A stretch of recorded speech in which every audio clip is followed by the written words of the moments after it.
c'est vous parler du capitalisme.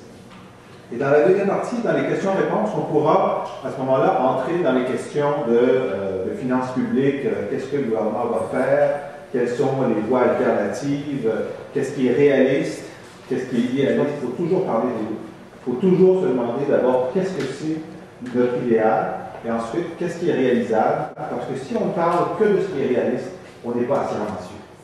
Et s'il n'y a pas d'ambition, il n'y a pas de progrès.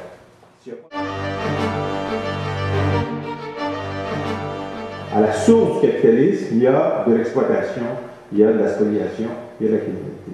On arrive à la limite de ce que la planète peut permettre de produire comme bien de service. Nous consommons, à l'heure qu'il est, 130% de ce que la Terre peut générer chaque année en termes de ressources naturelles, et qu'en 2030, si c'est demain, dans 20 ans, si on ne modifie rien, et même si on modifie un certain nombre de choses, on va consommer 200% de ce que la Terre peut générer. Mais ce que ça veut dire, c'est qu'on est en train, on ne vit pas sur les intérêts, on vit sur le capital. Donc le système ne peut pas nous rendre là, ne peut pas faire en sorte qu'on ait une façon durable de vivre sur la planète.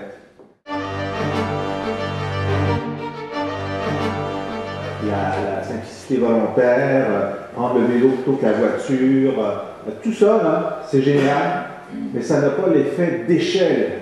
L'effet d'échelle, c'est que ça soit multiplié à un nombre tel que ça a un impact global sur la consommation mondiale.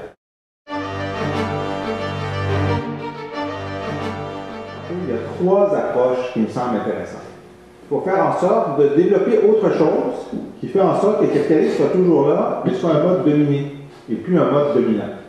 Soit dominé à plusieurs égards. Bon, alors, s'il est dominé par quoi? Il y a quelque chose qu'on est en train de redécouvrir partout, c'est le mouvement coopératif. L'entreprise coopérative, peu importe dans quel secteur elle n'est pas soumise au péché originel du capitalisme qui est croît ou meurt. Le modèle d'entreprise coopérative est plus adapté au développement durable.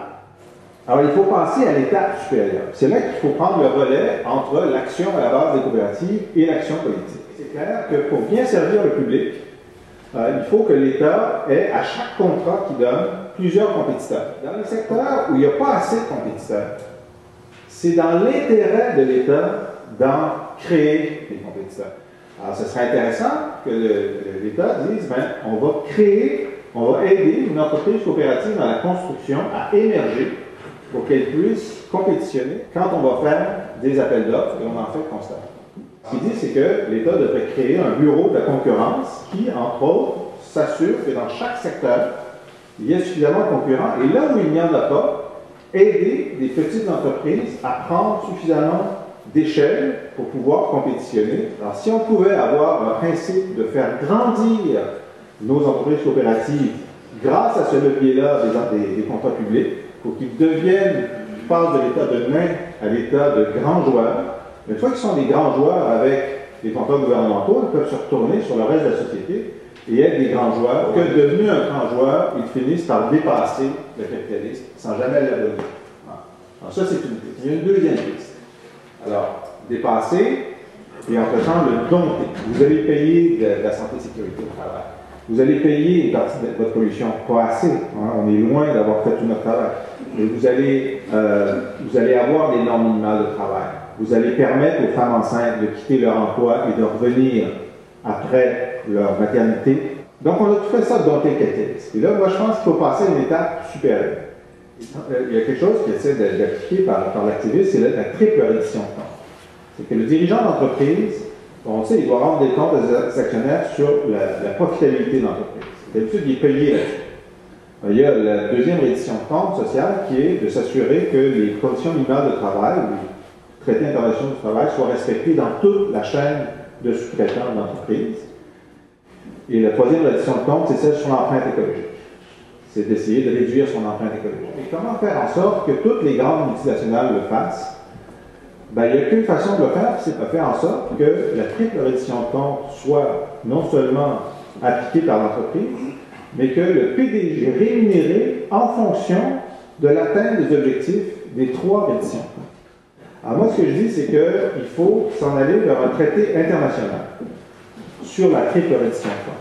Notre objectif, ça doit être de faire en sorte que toutes les entreprises soient obligées de se soumettre à la triple reddition de compte et que la rémunération des salaires des dirigeants soit liée à l'atteinte de ça.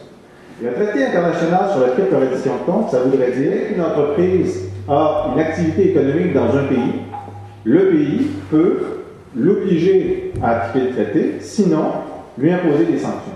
Alors, on est dans le système, on est là, on essaie de mettre des voiles ici et là, puis pour faire en sorte de l'obliger à aller dans un sens qui n'est pas son sens naturel, mais c'est ce qu'on fait depuis 100 ans, mais là on passerait à une étape supérieure.